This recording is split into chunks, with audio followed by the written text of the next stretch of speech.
welcome back to Doing Life with Deja. So we're back with another book review, and this book is really special to me simply because when I read this book, I was in a very weird transformational period, I'll call it. But it's called Atomic Habits by James Clear. So that time period that I'm talking about is that transition from working to being a full-time entrepreneur. So before I was an entrepreneur, I had multiple jobs. I would clock in, sleep for a couple hours, and clock right back in again to my second job.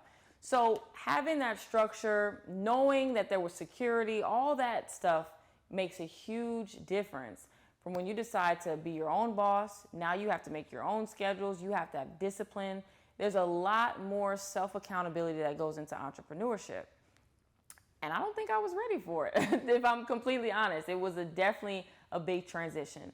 Someone suggested that I read this book, and I kid you not, this was literally the life-changing transformation that I need.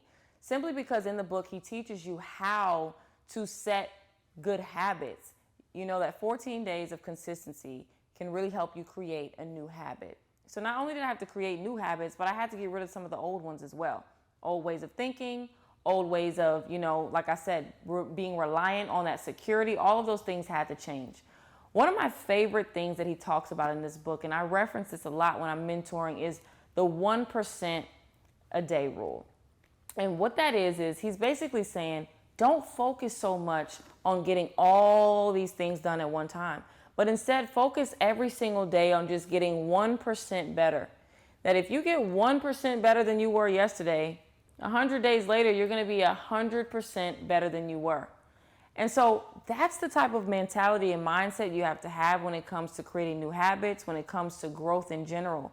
Because if you try to overwhelm yourself and do all these drastic changes at once, all it's going to do is stress you out. It's going to make you start to doubt yourself.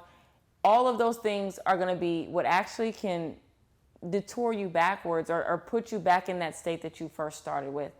I think about it all the time too. We hear Rome wasn't built in a day, yet we always try to build our Romes in a day. And so like I said, this book really helped me put things in perspective. It helped me learn how to plan better. It helped me do better with goal setting, all of the things that actually matter. And I started to track my progress. I started to actually see my changes, the difference in effectiveness, my difference in efficiency. All of those things started to make sense when I had the right type of systems in place. And so I really encourage you guys to read this book, especially if you're somebody that wants to learn, how can I create better systems in my daily life? If you're a business owner, how can I create better systems in my business? Whatever it may pertain to you and what you have going on, this is a great book to really help you get some structure in your life. All right, so you guys check it out. As always, if you have some suggestions of books that you feel like I should read, books that maybe are in alignment with what I got from this book, please drop it in the comments. And as always, be sure to like, comment, subscribe.